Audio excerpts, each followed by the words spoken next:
In the headlines, troops rescue 9 kidnapped victims, kill 10 bandits, recover firearms, others in Zamfara.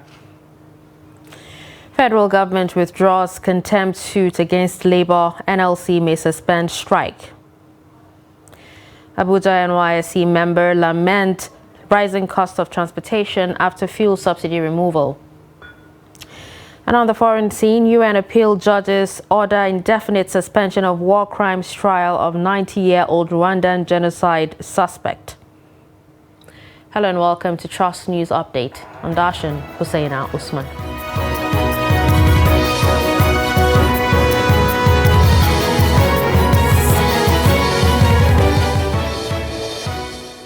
And we begin with security, where troops of Joint Force northwest of Operation Hatlet Daji have rescued 9 kidnapped victims in Zamfara State. The troops also killed 10 armed bandits at Gadazema village of the state, while unconfirmed numbers of them fled with gunshot wounds. Military sources say the troops acted on credible information on armed bandits' movement with some kidnapped victims from Sokoto State through Gadazema village in Zamfara State. The source added that several bandits, while attempting to escape troops' onslaught, drowned in a swampy area or river, while 2 were captured alive during pursuit by the troops. Items recovered from the bandits include 6 AK-47 rifles, 1 PKT machine gun, and 5 magazines. Others include 20 rounds of 7.62mm special ammunition, 3 mobile phones, 2 solar panels, 1 sewing machine, and a cash sum of 2,410,000 naira. The 9 kidnapped victims, who are all from Sokoto State, were successfully rescued and have been handed over to the appropriate authority for reunification with their families. The federal government says it has withdrawn the contempt of court proceedings against organized labor for embarking on a nationwide protest. This is contained in a letter addressed to the lead counsel to the NLC, Falana and Falana's chambers, and obtained by the News Agency of Nigeria on Tuesday in Abuja. The letter, dated August 7, was signed by the Solicitor General of the Federation, B.E. Jediagba. NAN reports that the Federal Ministry of Justice had, through the National Industrial Court, issued the leadership of organized labor summons on contempt of court for embarking on the protest. The organized labor had threatened to embark on a nationwide strike from August 14 if the federal government fails to withdraw its contempt of court charges. Organized labor had embarked on mass protests over anti-poor policies of government, especially the removal of subsidy that had brought untold hardship to Nigerians.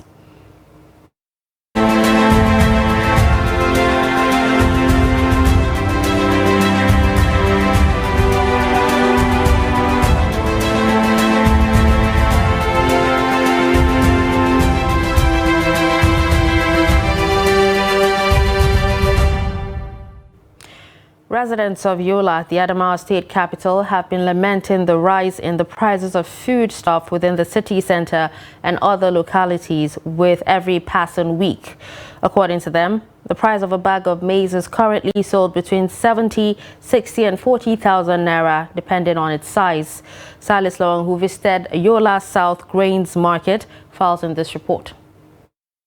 Since the implementation of the removal of the fuel subsidy by President Bola Ahmed Tinubu, prices of foodstuff, transportation, and other commodities have automatically increased, a development that has not gone down well with many Nigerians, especially low-income earners. Last week, a bag of maize was sold between 50 to 55,000 and 60,000 naira in this market. But now it goes for 70,000 naira, an increase of 10,000 within a week. Marketers blame the development on insecurity and the fuel subsidy removal. Wannan buhunan da yake gani wanda aka sa elwil din nan mai wannan koren buhu abin da zane a jikin sannan yau dai abin da farashin sa yake a nan 70,000 ne. We should not be blamed because we travel very far to bring in these cereals. You know how difficult it is to transport goods this time. Big bag of maize is now 70,000, while medium is between 50 to 60,000 naira.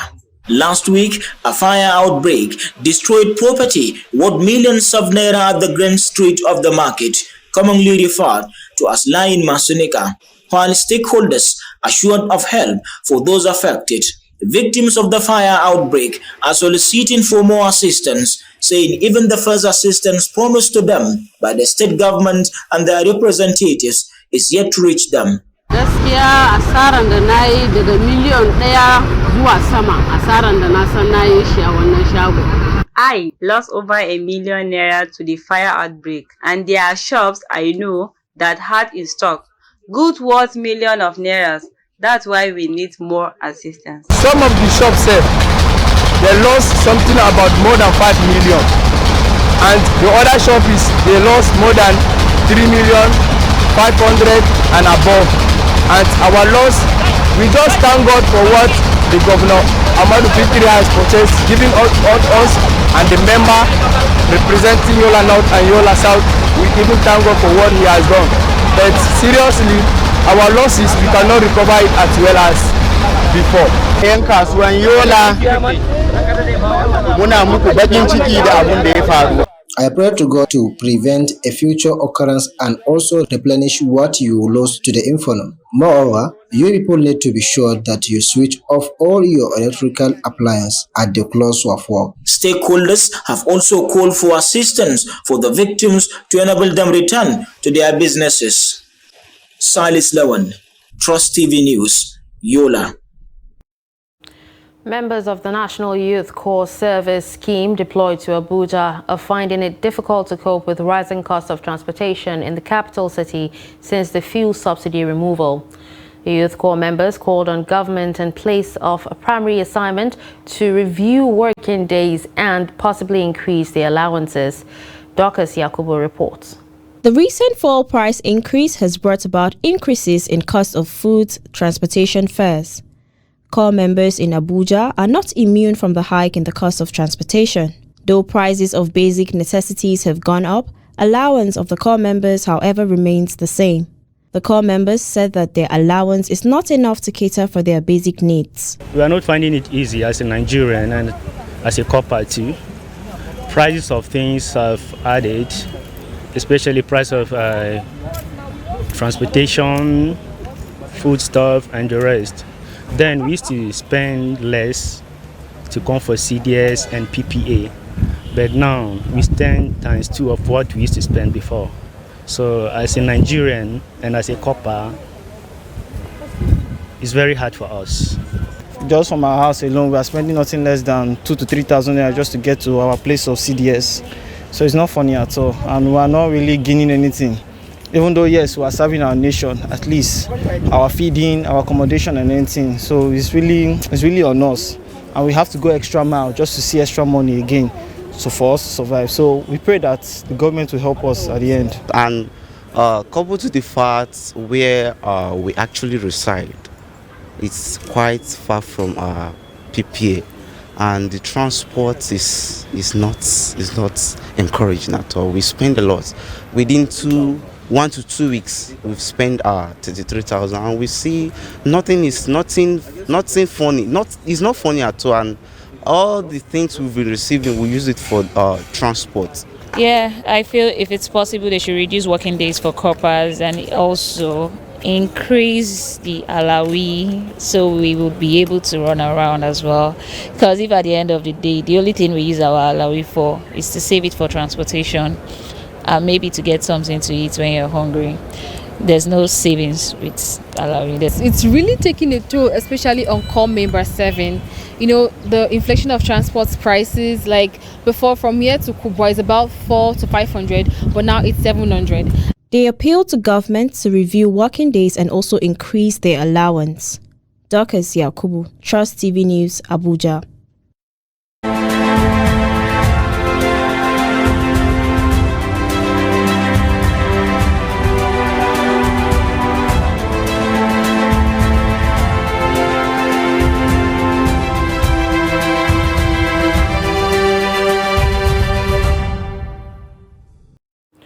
A northern African Consensus Movement is calling the attention of the Nigerian president to withdraw his planned agenda of military attack on Niger Republic.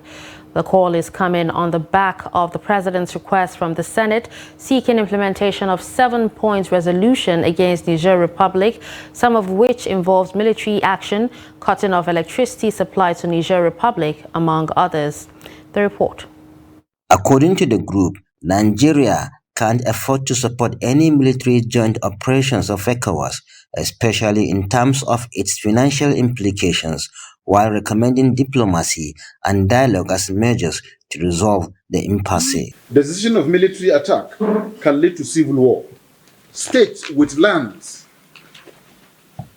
border with Niger Republic that will be on the firing line are Sokoto, Kano, Katsina, Kebbi, Jigawa, Yobe, and Borno states. The Northern Consensus Movement is worried about the president's request from the Senate seeking implementation of a 7-point resolution against Niger Republic, some of which involves military action, cutting off electricity supply to Niger Republic, etc. But does the president know the implication of this resolution? Group, while entertaining fear that Nigeria's crisis, if escalated, might be difficult to contain as it will have negative effect on the African continent and Nigeria in particular, with over 100,000 IDPs in Difa. NCM appealed to Nigeria's post-military head of state and generals to advise President Tinubu in the interest of both Nigeria and Niger Republic. In fact, we are calling on the likes of General Ibrahim Badamasi Babangida, General Abdulsalami Abubakar, General Yakubu Gawan, and all others, the General T.Y. Danjuma, whom have experience, including the immediate past president, General Muhammadu Buhari, to make the president understand the implication of waging a war, most especially with a country like Niger that is our sister. With the deadline given to Niger Republic by ECOWAS already elapsed, tension has continued to heighten in the region, while the world awaits to see the next line of action by ECOWAS. Bello Musa, Trust TV News, Kaduna. Meanwhile, Niger coup leaders on Tuesday vowed to resist external pressure to reinstate ousted President Mohamed Bazoum after ECOWAS imposed sanctions and Western allies suspended aid. The 7th power grab in West and Central Africa in 3 years has attracted global attention, partly due to Niger's pivotal role in a war with Islamist militants. It is also because of its uranium and oil reserves that gives its economy and strategic importance for the United States, Europe, China, and Russia. West African countries and global powers hope for a window of opportunity for mediation with Niger's coup leaders before a Thursday summit that could agree on military intervention to restore democracy. The Economic Community of West African States has scheduled the summit to discuss its standoff with the Niger junta, which seized power on July 26 and ignored an August 6 deadline to stand down. According to risk intelligence company Verisk Maplecroft, any use of force by ECOWAS would risk further destabilization of one of the world's poorest regions, making such an intervention unlikely. Persons with disabilities on Tuesday decried the exclusion from the ministerial list submitted by President Bola Tinubu to the Senate. The Senate on Monday approved and confirmed 45 out of the 48 nominees sent by the president.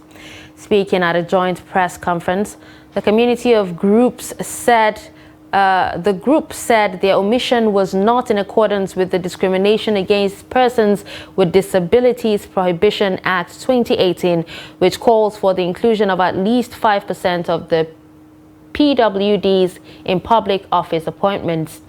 They noted that the absence of the member in the new cabinet lists deflates the hope and anticipation fostered by several organizations of PWDs alongside other political leaders and the international community. The community therefore demanded an enforcement of Section 29 of the Discrimination Against Persons with Disabilities Act 2018, which provides a minimum of 5% appointment quota for persons with disabilities at all levels of government, including states.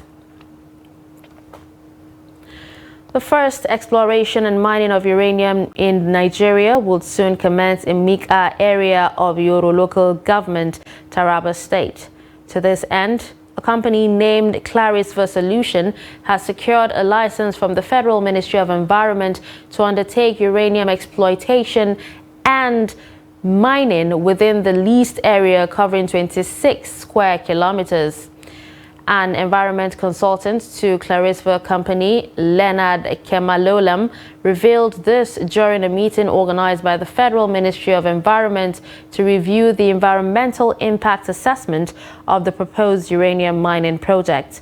He said during the meeting held in Jalingo on Tuesday and attended by officials of Taraba State Ministry of Environment, Nigerian Nuclear Regulation Authority and the host communities, among others, that it was in compliance to relevant rules and guidelines, adding that the objectives of the environmental impact assessment is to identify and evaluate the potential environment and social risks and impacts of the proposed project and recommend measures to mitigate, manage and control the potential risks.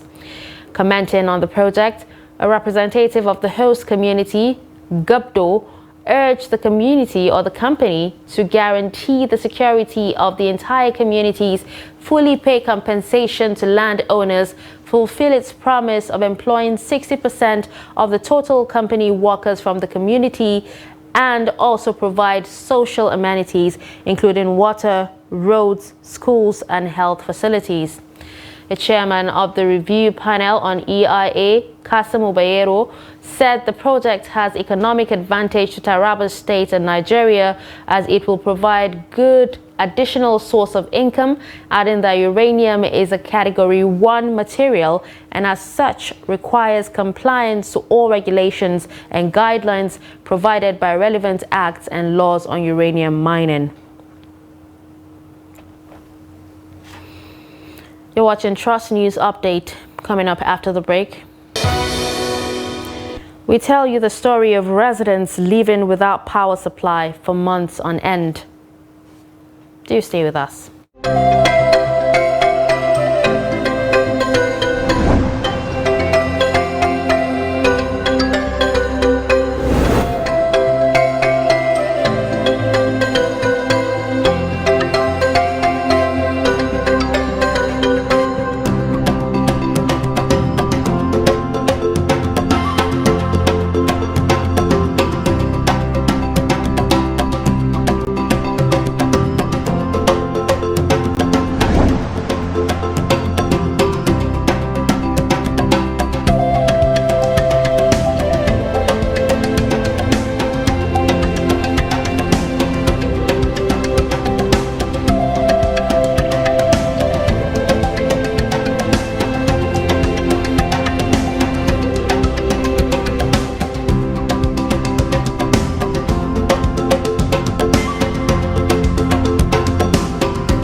Welcome back and thanks for staying with us. You're still watching Trust News Update, a recap of some of our major stories. We told you that troops rescue 9 kidnapped victims, kill 10 bandits, recover firearms, others in Zamfara State. You also heard that federal government withdraws contempt suit against Labour NLC may suspend strike. Now moving to education, the West African Examinations Council has withheld the West African Senior School Certificate examination results of 262,803 candidates due to reported cases of examination malpractice. The exam spanned 7 weeks from May 8 to June 23, 2023. Addressing reporters on Monday in Lagos, WAEC's head of the Nigerian National Office, Patrick Aregan, said the withheld results represented 16.29% of the total 1,613,733 candidates that sat the examination. He said the council will continue to sanction cases of examination malpractice, advising parents to stop funding the illegal scouting for question papers outside of examination halls, so-called expo, for their children. The Mekbe community in Makurdi has been without electricity for long. Members of the community have staged a peaceful protest to demand the restoration of electricity supply to their community. They allege that some officials of Jos Electricity Distribution Company changed their 47-year-old transformer without their knowledge. Jimmy Adzande sent us this report as presented from our studio. The protesting youth with placards and green leaves expressed their displeasure for living without electricity in the last 6 months. That this particular transformer that is serving us now is not even our transformer. And this, our own very transformer that has been serving us, has served us for 47 years. Youth in the community who barricaded the entrance gates of Makurdi Power Distribution Office were addressed by the management of JEDC and the NSCDC. From their discussion, it has been agreed 3 o'clock, the team of JED will be in Demeke to assess the capacity of those 2 or 3 transformers that are working. And we want to say we are very sorry for all the embarrassment and the suffering you have gone through. We are quite aware and we are actually going to work towards ensuring stable supply in your community. The protesters later returned to the community, anticipating quick restoration of electricity supply. You're still watching Trust News Update. We'll be back after this break.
Welcome back.